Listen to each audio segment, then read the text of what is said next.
No dia 30 de outubro de 2002, Suzane von Richthofen, junto com seu atual namorado na época, Daniel Cravinhos, e seu cunhado, matam os pais.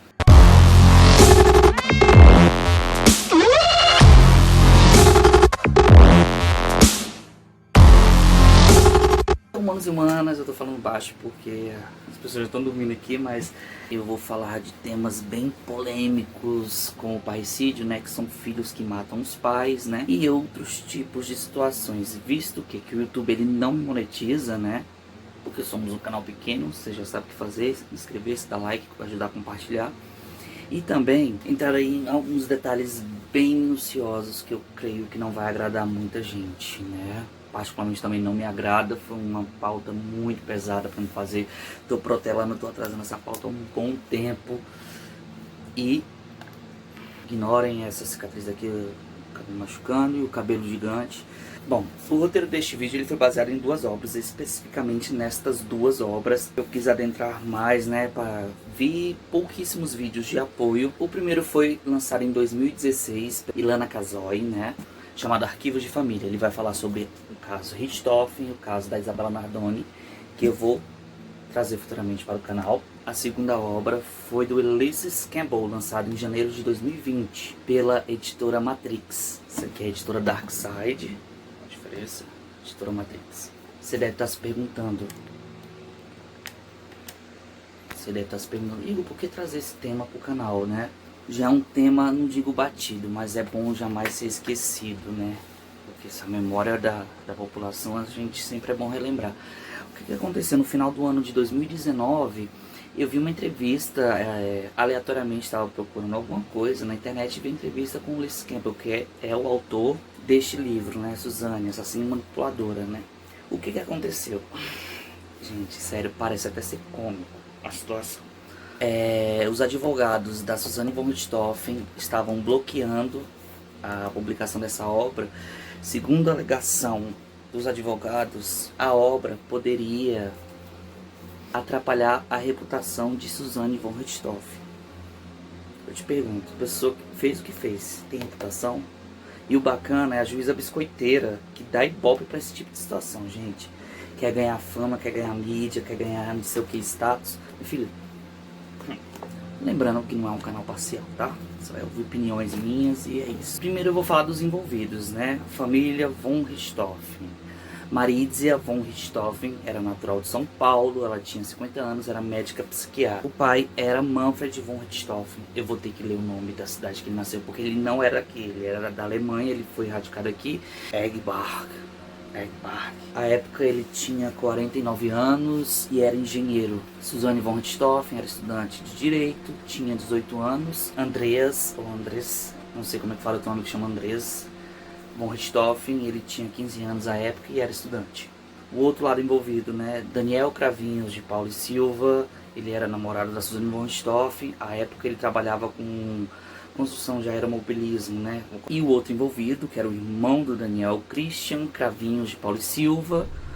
À época ele não fazia nada, era desempregado. Acho que até hoje ele é assim.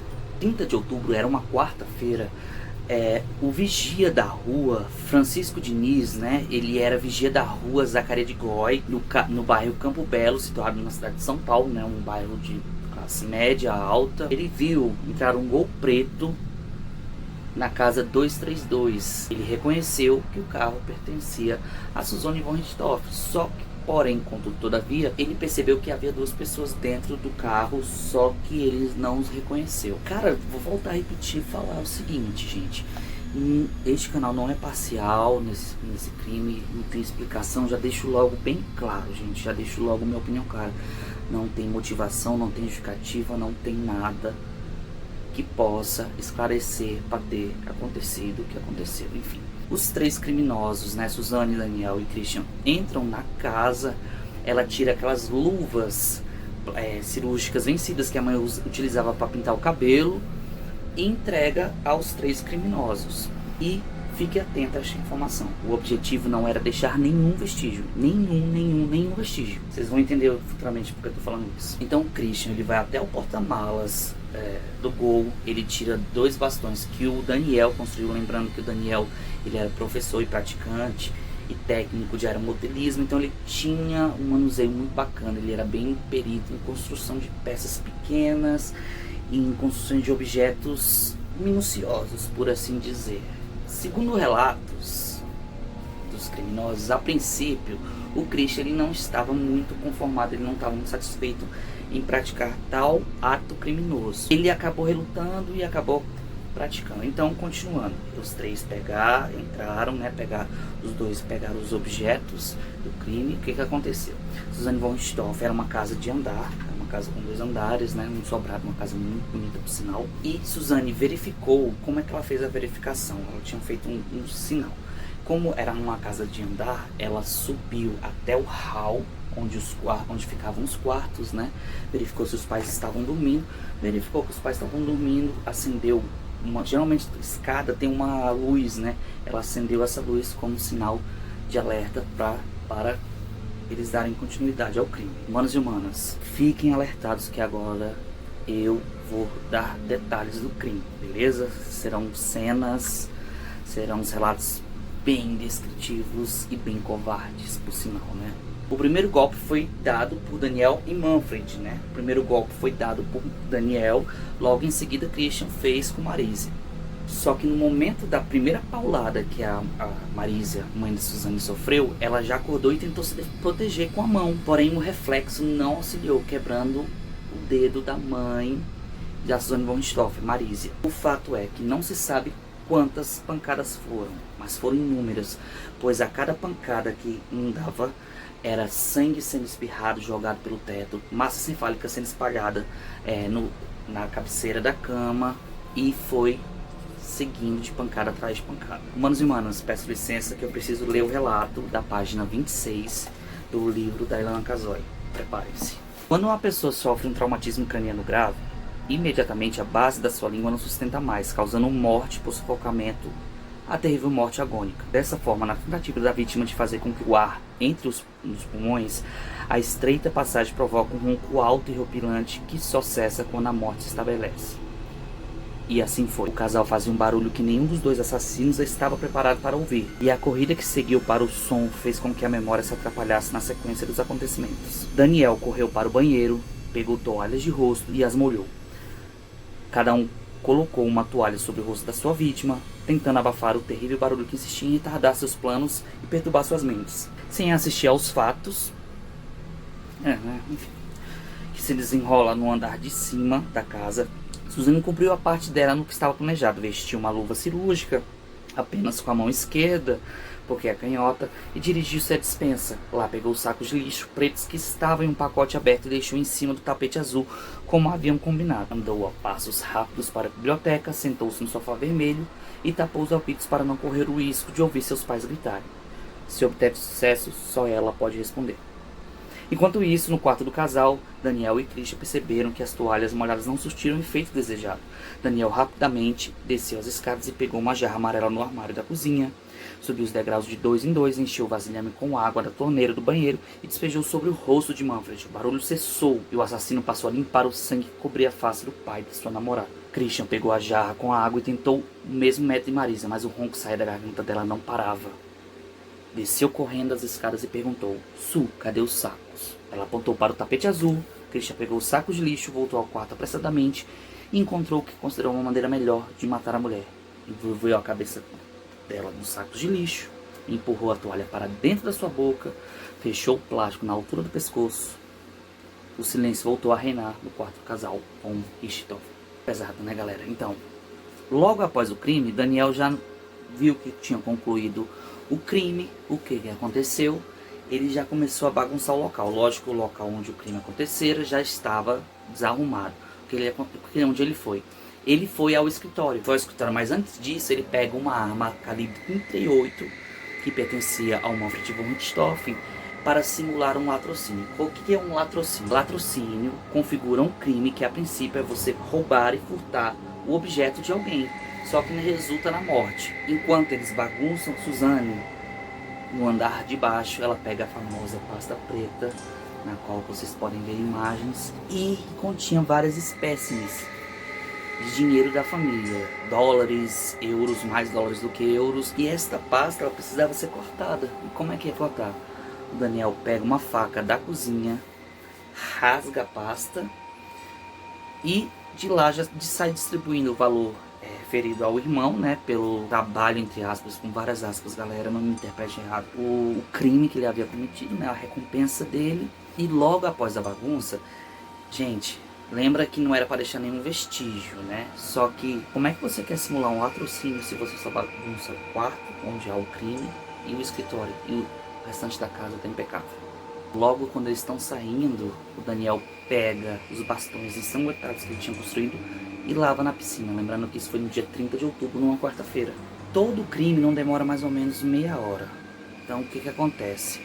O casal deixa o Christian próximo à casa dos pais, né, para não ficar tão isolados, e eles embarcam num hotel. Humanos e humanas, lembrando, cada um reage de uma forma, como acontecido na sua vida, morte, surpresa, prêmio e tal. Mas eu, na minha humilde percepção, na minha experiência de vida, se acontecesse isso, alguém próximo a mim, gente, pelo amor de Deus, né? Então eu vou dar um lapso temporal nessa história para vocês entenderem, né? Em frente à casa já está a Suzane e o Andrés. O Andrés, ele estava participando na época, gente, anos 2000, eu lembro exatamente que eram as lan houses, ele jogava aqueles jogos online, né? Hoje está mais acessível, né? Os dois, Suzane buscou o Andrés e foram para casa. Só que ela, dissimulada, fingiu que aconteceu alguma coisa e deixou o Andrés junto com ela lá fora de casa e já ligou para a polícia. E então chega uma dupla de policiais, entre eles Alexandre Boto, junto com seu parceiro, e entra na casa. Enfim, eles entram na casa e vê toda a atrocidade. O Alexandre Boto relata que quando descia, como eu vou falar isso para uma dupla de adolescentes? Querendo ou não, a Suzane ia completar 19 anos, 18, 19 anos, você sabe como é que são as coisas. Quando o Alexandre, policial militar de São Paulo, ia falar com a Suzane, a primeira coisa que ela perguntou: como estão meus pais? Gente, vamos a outro lapso temporal chamado perícia. Eu peço licença novamente, que eu vou ler a página 39 deste livro, essa é bem mais curta, tá? Definir a hora da morte de maneira formal é uma questão bem mais complicada. Nos Estados Unidos, onde o médico legista sempre faz parte das equipes de perícia de local de crime, a temperatura do corpo da vítima é medida por meio de uma inserção de um termômetro especial no fígado. O médico faz uma pequena incisão cirúrgica no local correto do acesso e a resposta é muito precisa, uma vez que esse é o órgão mais irrigado do corpo humano e sofre menos interferências de temperatura, ambiente e transporte. Em uma viatura que atravessa a cidade sob 35 graus Celsius de temperatura ambiente, a temperatura do cadáver sofre modificações inevitáveis. No Brasil, o trabalho é de estabelecer a provável hora da morte oficial de responsabilidade do médico legista, e só é feito quando o corpo chega ao ml. Decorridas horas do crime, aqui se mede a temperatura retal, uma interferência menos precisa, mas ainda utilizada em muitos lugares do mundo. Começa a bendita da investigação. Ainda no mesmo dia, Suzane já havia ligado para o Daniel, Andrés von Richthofen, irmão de Suzane. Estavam Daniel e o seu pai, Astrogildo Cravinhos, pai de Daniel, já na delegacia. E já durante esse comportamento, né, na verdade é o seguinte, os policiais e as pessoas que estavam já se envolveram naquele caso, né, investigando, já começaram a observar o comportamento do casal. E outro detalhe bem importante que eu sempre quis trazer para este canal é porque, assim, o relato do Andrés, que eu acredito que seja a maior vítima de tudo, né, dessa situação escrota do caralho, pano de pau no cu. E eu sempre quis saber o relato do Andrés. E ele fala o seguinte, que foi um dia comum na vida dele, ele acordou, foi à escola, depois ele foi à escola de inglês, jogou alguns games, aproximadamente umas 9 horas o pai dele, ele já estava no quarto, né, enganando, porque ele ia pra lan house. Aí aproximadamente 9 horas o pai abre a porta e ele se despede do pai. Uma hora depois, às 22 horas, a Marísia chega no quarto, verifica, se despede do filho. No dia 30 de outubro de 2002, foi a última vez que Andrés von Richthofen viu os pais vivos. Isso a gente já vai construindo aquela tal motivação do crime, né? A princípio, os pais eram a favor do namoro entre Daniel e Suzane, logo depois eles vetaram, queriam cortar, já não era a favor do relacionamento dos dois. E continua aquela investigação, né? Gente, então só voltando ao crime, né? Lembra que eu falei mais cedo que o objetivo não era deixar vestígios e crime, nenhum vestígio? Eu sinceramente não conheço ninguém, mas quem vai ao motel, faz o esquema que tem que fazer e pede uma nota fiscal. Outro detalhe de pistas. E já dando continuidade, logo na quarta-feira, na quinta já começou a investigação, já começaram a ver o comportamento do casal na delegacia. Lembrando, humanos e humanas, a reação é muito particular e individual. Cada um tem que respeitar como é que cada um reage a uma situação trágica, cômica, feliz e tal. No domingo, Suzane completaria 19 anos.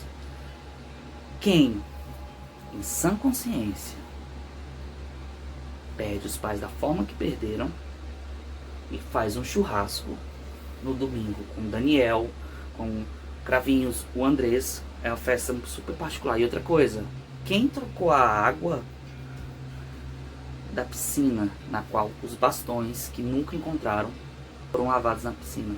E como o trabalho da investigação ela não para, ela não tem feriado nem nada, nesse mesmo domingo, enquanto fazia um churrasco de aniversário de Suzane, os peritos, junto com uma delegada, eles foram à casa de Suzane.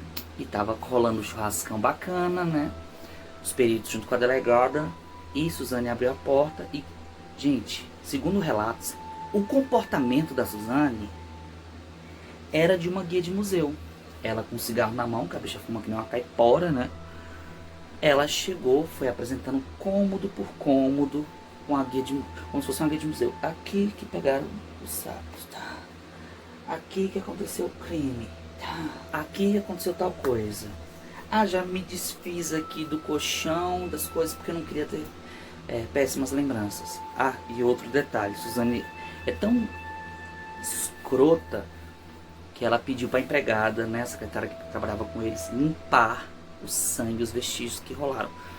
Depois disso a empregada pediu demissão, foi embora e foi viver a tua vida. Continuamos humanos e humanas, se inscreva, dá like, compartilha, vamos ajudar o canal a crescer. Cresceu bastante esses dias, enfim. Gente, na minha modesta e humilde opinião, o que assim, foram algumas características, foram algumas pistas que foram entregando essa galera. Mas a pista principal foi a compra da moto. Vamos lá então. Um crime, classe média alta, pessoas brancas sendo assassinadas. Você sabe que o Brasil é um país extremamente racista, né? Tanto é que recentemente eu tive o Coringa apareceu para falar da propaganda do governo nórdica, né? Que só tinha gente branca. Nunca vi isso. Nunca vi isso não. Cansei de ver isso, né? Cansei de ver isso. Daí, o que acontece? A mídia estava explorando massivamente. E vocês sabem como é que era a mídia nos anos 2000. A internet estava começando a crescer, mas a mídia ainda explora e tal. O que acontece? Christian pede para um amigo dele ir numa loja e comprar uma moto em dólares. Lembrando que a mídia estava aloprando, estava explorando o caso, estava dissecando ao máximo. E ele pediu pro amigo, que ele falou um monte de desculpa. Ah, o amigo ele não falou pro amigo que ele não podia, porque estava com o nome sujo, isso, tal. E o lojista vendeu a moto pro amigo. Só que o lojista estava ligado no que estava acontecendo. O que aconteceu? O lojista ligou para a polícia e falou, ó, tem um fulano aqui, comprou a moto em dólares, em notas vivas, lembrando que dentro desse crime do assassinato havia sido roubado dólares. E os peritos já pegaram, foram à loja, depois da loja chamaram o trio e ficaram na investigação, dando depoimento, ficaram horas até o Christian admitir o crime. Quando o Christian admitiu, Daniel admitiu e Suzane admitiu. E ela relatou o seguinte, na cabeça dela, ela jamais teria sido pega. Então assim, só para você entender todo as pistas que foram acontecendo durante esse crime, né? Acabei de falar da compra da moto, os sacos de lixo que foram utilizados para envolver a cabeça do casal era o mesmo saco de lixo que havia dentro da casa. Para achar essa maleta dentro do escritório, tinha um fundo falso e ele foi achado rapidamente. Só pessoas dentro da casa conheceriam o local desse fundo falso. A nota fiscal do motel, a comemoração em 5 dias, sei lá, quarta, quinta, sexta, sábado, domingo, 5 dias após seus pais morrerem, tava rolando uma comemoração. Gente, é o golpe. E só pra você adentrar e entender todo o rolê sobre essa Suzane von Richthofen, que ela jamais imaginaria que ela seria pega, porque nos anos 2000 havia uma série de TV que eu lembro que eu via bastante, chama-se Crime Scene Investigation, né? Tem o famoso CSI. Tem CSI em New York, LA e por aí vai. E a galera, eu não digo que ela é fantasiosa, ela é muito mais escrota, mas essa galera, eles fantasiam a realidade da ficção. Então eles viam aquilo, eles planejaram o crime perfeito, lembrando que a gente não é idiota, né? E o casal normal pensou que eles jamais seriam pegos, porque eles estavam super doutores, né? Em CSI, igual a gente vê na internet uns retardados falando que é formado em medicina para Grey's Anatomy. A motivação, né? E segundo o autor, o Les Campbell, o autor deste livro, quem apresentou Suzane ao Daniel foi o Manfred. Pois o Manfred, ele queria que o filho participasse daqueles clubes, já era um modelismo lá no Parque Ibirapuera, né? Eu particularmente não conheço essa parte de São Paulo, deve ser um parque muito grande, a galera faz corrida e tal, e deve ter essa prática esportiva. Volto a repetir, no começo aprovava o namoro, depois outra opinião muito pessoal. Gente, manos e humanas, essa história me afeta bastante. Porque enquanto eu lia, eu tinha hora que eu tinha uma pausa, eu tinha que ler outra coisa, porque, cara, não tem justificativa. Não tem, gente. A forma como ele foi cometido, da forma mais banal, cruel e vil possível. E logo após, quando eles assumiram o crime, né, vamos para o julgamento. Porque a galera, elas gostam de chafurdar no churume, elas gostam de chafurdar na lama. E lembrando, lembra da motivação? Que era o amor que um nutria pelo outro, um amor que um sentia pelo outro, que jamais ia acabar. Não sei se eu escutei isso, mas você deve ter escutado isso, né? Já durante o julgamento, essa porra desse amor já foi se esvaindo, foi acabando, né? E nisso já começaram as acusações mais absurdas de ambos os lados, principalmente do casal que foi assassinado, né? Como eu falei que havia acusações de todos os lados, e segundo relatos que está neste livro aqui, a Suzane falava pro Daniel que ela era violentada pelo pai há muito tempo. E querendo ou não, o namorado vai criando aquele ciúme, vai criando aquele ódio, né? Ela foi nutrindo uma falsa mentira, porque não tem nada comprovado em relação a isso. E a condenação, Christian Cravinhos. Somando todos os crimes, o condenado pegou 38 anos de cadeia. Daniel Cravinhos, somando todos os crimes, 39 anos de reclusão. E Suzane von Richthofen, ela, por unanimidade, pegou 39 anos de reclusão. Mas eu preciso relembrar para vocês um dos motivos que eu quis trazer essa história no meu canal. Meu canal é bem diversificado, é um canal que vai falar de humor, vai falar de crime. Depois a gente tá vindo aí com outros temas. Mas é porque a biscoiteira, junto com a juíza, queria vetar essa obra aqui, para estragar a reputação da Linda, né? Então é o seguinte, hoje em dia, segundo as minhas pesquisas, né, a justiça já veio autorizada em 2007 por Christian Cravinhos sair, né, aquele regime semiaberto, na qual você trabalha de dia e cumpre pena dentro da delegacia. Aí o que o fofo fez? Não aloprou e já voltou pra prisão, que é onde não deveria ter saído, né? Daniel Cravinhos hoje ele cumpre regime semiaberto e casou com uma ser humano aí que vocês quiserem pesquisar na internet, tá aí, que eu não vou dar biscoito também pra esse tipo de coisa, eu vou dar ibope, né, pra essa situação. E a atriz principal dessa história macabra, filha de uma puta, muito escrota, Suzane continua fazendo vestibular, né? No começo do ano de 2020, caso você esteja vendo esse vídeo em outro ano, ela passou no vestibular. Ela cumpre regime semiaberto e aparentemente está casada com outro maníaco psicótico, né? Aí outro detalhe, o que esse crime, muitas aspas, trouxe de benefício para ler. Antes do crime que a Suzane von Richthofen cometeu, qualquer pessoa, eu vou dar um exemplo, eu cometo o mesmo crime que a Suzane antes que a Suzane fez. Se meu irmão ou minha irmã falasse, me colocasse como se fosse um documento falando, pode colocar ele na partilha de bens, eu poderia estar incluso, mesmo cometendo crime. Suzane veio para alterar isso. Automaticamente, a pessoa que comete este crime comete este crime, ela está exclusa de qualquer tipo de bens, de partilha de herança disponível.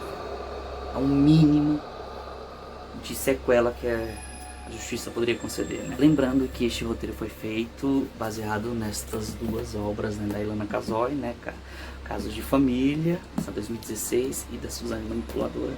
Então, vamos falar o seguinte, não é porque este aqui foi lançado primeiro, mas eu vou ser sincero pra você. Pra você ler isso aqui, você tem que ter noção do que ela cometeu, entendeu? Porém, o livro da Ilana, gente, ela é bem detalhista, né? Ela coloca as imagens, aqui é a reconstituição do crime, entendeu? Ela participou da reconstituição do crime, à época. Ela é bem conceitual, essa palavra está muito sendo usada ultimamente, né? E eu recomendo essa obra, porque são duas histórias. Eu vou trazer novamente, repito, eu vou trazer o da Isabella Nardoni. E ela é bem mais descritiva e traz mais realidade. Porém, eu vou ser sincero com vocês, analisando a obra crítica, bem assim, uma resenha crítica literária. Eu acho também que ele quis ganhar biscoito, porque eu achei muitas histórias aqui muito fantasiosas, muita coisa elaborada ficcionalmente para trazer um enredo na qual aparentemente não existe. A vantagem que eu achei bacana desse aqui são o começo dos capítulos, né, que são feitos com o teste de Rorschach. Caso você não saiba o que é Rorschach, pesquisa que também é... Aí é o teste de Rorschach, feito, que ele conseguiu com um psicólogo, feito por Suzane von Richthofen, né. Eu não vou comentar mais outras coisas sobre as entrevistas que Suzane deu durante a vida. Se inscreva, dá like, compartilha. Gente, eu preciso da ajuda de vocês, estamos trazendo mais coisa. Relutei, mas consegui. Aí outra coisa, esta leitura, ela faz parte das leituras deste ano, né? Então eu vou tirar aqui. Dá pra ver? Detalhe. Cumprimos mais uma leitura. Enfim, tchau, obrigado.